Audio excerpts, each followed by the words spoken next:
Picture yourself pacing across marble tiles that echo like quiet drums, every tap rolling away into darkened corridors lined with solemn portraits. The hour is a breath past midnight. The air smells of wax and old canvas, and you have been summoned, not to admire beauty, but to dissect horror. Somewhere beyond the velvet ropes, a celebrated illusionist lies dead, stabbed in the heart, inside a gallery locked tighter than a stage magician's trunk. You feel the chill already, don't you? You are Dr. Gideon Fell in this telling, waddling yet purposeful, your cloak swishing like a curtain about to reveal the next act. A night guard greets you with pupils too wide, voice too thin, and the story spills out in ragged gasps. At 11:45, the guard heard a crash, dashed to the sealed gallery, found the iron doors chained and still padlocked. At 11:50, the curator produced the only key. At 11:55, they broke the seal, stepped inside, and found the corpse alone.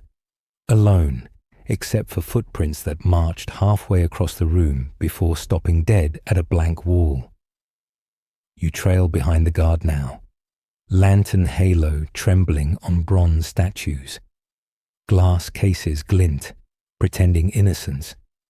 Do you notice how every reflection seems to watch you first?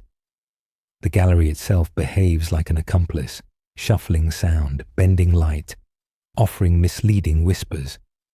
Somewhere overhead, a loose pane pops, and you catch yourself smiling at the theatrics.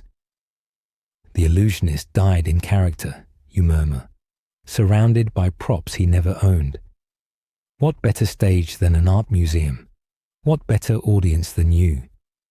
First, you need the beat of the night in your head, so you ask the guard to replay it. He recites the patrol like a bedtime mantra. 10:30 East Wing, 10:40 Gift Shop, 11:15 Central Hall. Nothing strange, he swears, except an echo of footsteps he thought were his own. You let him speak until memory sharpens. Then you ask the crucial rhythm. How long between his pass outside the sealed gallery and the crash? 12 minutes. Enough time for a showstopper if someone rehearsed. Inside, the gallery is a rectangle of shadow. Two tall mirrors facing each other like dueling pistols, and in the center, the body sprawls with unsettling grace. You kneel, smelling copper and cologne. The knife is cheap theatre steel, the sort sold in magic shops, but sharpened to sincerity. You whisper that fact aloud, let it swim into the ears of the curator who hovers, wringing hands. Did the illusionist bring his own blade? Or did the killer hand him the final prop? Now the footprints, a neat march from the double doors, across polished parquet, ending like punctuation against a wall of lacquered panels. No return prints, no smudges on the paneling, only the abrupt stop. You consider the dusting powder clinging to each shoe outline and notice something a touch too perfect. Every left footprint is slightly deeper, as though the man favored one leg or carried weight on that side. Interesting, you murmur, because the illusionist was famed for his balance. You stand, pivot toward the mirrors, and speak to your own reflection as though it were a suspect. Your voice bounces, doubling back, fracturing into whispers. Do you hear it? The small echo that arrives a heartbeat late. It suggests depth where there is only glass. You step closer, raise a hand, watch 10 fingers greet you. Then you tilt your head and the reflection lags, just a fraction. A pain within a pain, perhaps. You file the question away, like a playing card up your sleeve. The curator clears his throat and reminds you of the curse. Of course there is a curse. In 1793, an artist allegedly sold his soul so that every painting he touched would live forever. Tonight was the bicentennial of the artist's last brushstroke, and the museum staged a midnight performance to honor him. The illusionist promised to make the cursed portrait vanish before the audience's very eyes. But the doors were sealed early when the alarm misfired. Superstition or sabotage, you wonder? You return to the hallway and ask the guard how often the mirrors are moved for cleaning. He shrugs, says never, too heavy. You nod, then request a ladder, some twine, and the blueprint of the gallery. It is time, you announce, for a demonstration. The guard glances at the body, at the impossible footprints, and you catch the moment he chooses belief over fear. That is the true magic, you think, persuading the audience before the trick begins. You spread the blueprint on a pedestal, trace lines with a stubby finger. The two mirrors face each other, but behind the western mirror exists a shallow service corridor, forgotten, since electricity replaced gas lamps. A hinged frame, flush when closed, produces the perfect illusion of a solid wall. You step to the actual mirror, press at its edge, and a breath of cool air sighs outward. There's the rabbit in the hat, you declare. A corridor for entrance and exit, invisible to anyone who trusts their eyes. Now you invite the guard to walk with you.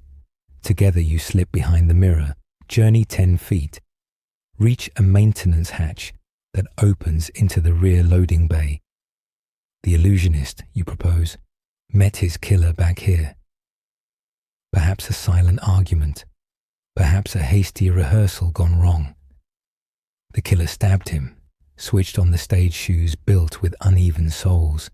Yes, that explains the deeper left prints, and dragged the dying man through the corridor. Once inside the gallery, he guided the body forward, balancing like a puppeteer, letting the weighted shoes stamp a solitary trail. At the wall, he lifted the victim onto a hook inside the mirror frame, undid the special soles, then slipped back through the corridor, sealing everything behind him. The echoing crash, just the mirror snapping shut.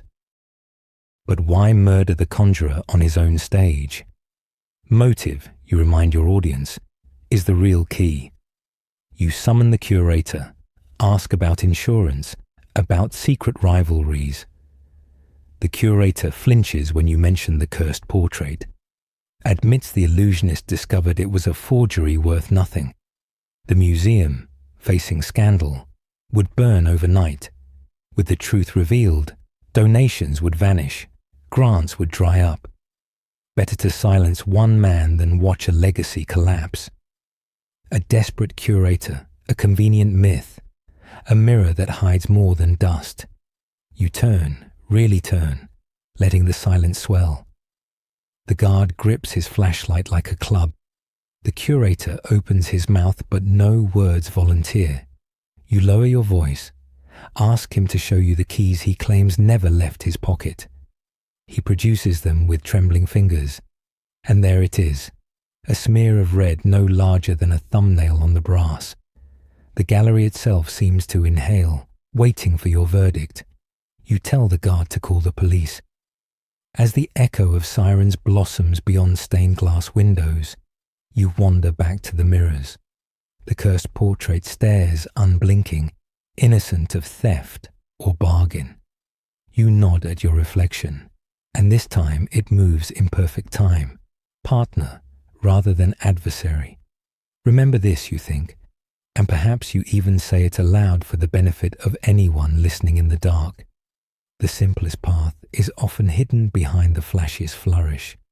In art, in magic, in murder, trust the clues over the curses.